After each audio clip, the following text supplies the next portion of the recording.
कोडरमा जिला के झुमरीतिलैया स्थित सौरभ होटल में बीजेपी पार्टी की ओर से अटल विरासत सम्मेलन का आयोजन किया गया, जिसमें भाजपा पार्टी के तमाम पदाधिकारी और कार्यकर्ताओं ने भाग लिया। वहीं कार्यक्रम में मुख्य अतिथि के तौर पर बीजेपी के प्रदेश अध्यक्ष बाबूलाल मरांडी पहुंचे। उनका स्वागत फूल माला पहनकर सभी के द्वारा गर्मजोशी के साथ किया गया। वहीं प्रदेश अध्यक्ष बाबूलाल मरांडी के द्वारा भारत के पूर्व प्रधानमंत्री अटल बिहारी वाजपेयी के विचारों पर चर्चा किया और कहा कि उनके जीवन से सभी को प्रेरणा लेने की आवश्यकता है। साथ ही उन्होंने हेमंत सरकार पर निशाना साधते हुए कहा, यह सरकार अपने किए वादों से मुकर भाग रही है, लेकिन हम लोग उन्हें भागने नहीं देंगे। कोडरमा RK24 न्यूज की रिपोर्ट।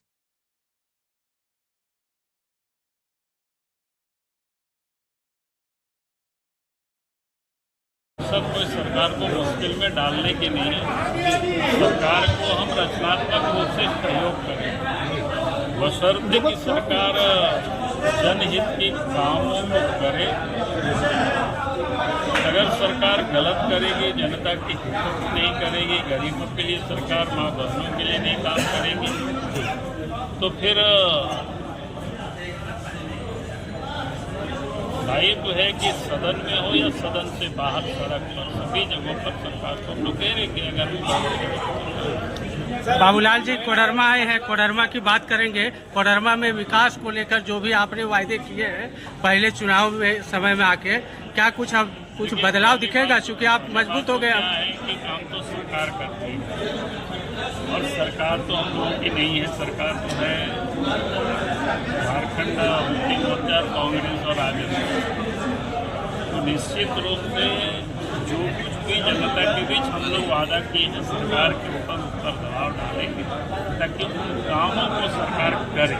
अबरक का मुद्दा उठाएंगे बाबूलाल जी? अबरक का मुद्दा है कि मैया योजना देर से ही सही, लेकिन वो थोड़ा कर रहा है, लेकिन उसमें भी बड़ा गड़बड़ झल्ला मैंने देखा है। एक नामों को उन्होंने काट रहे हैं, तो इससे लगता है कि वो कहीं ना कहीं गड़बड़ कर रही है।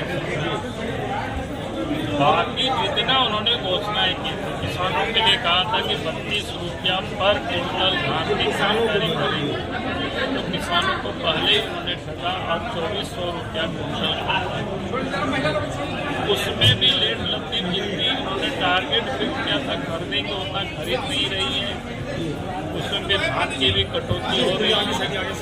फिर 450 रुपया में उन्होंने कहा था कि गैस उपलब्ध करेंगे, तो उस बात को सरकार ने चुप कर। फिर नौजवानों के लिए कहा था कि जितना भी कम्पिटिटिव एग्जाम होगी उसके कैलेंडर को हम जारी करेंगे, पहला पैकेट।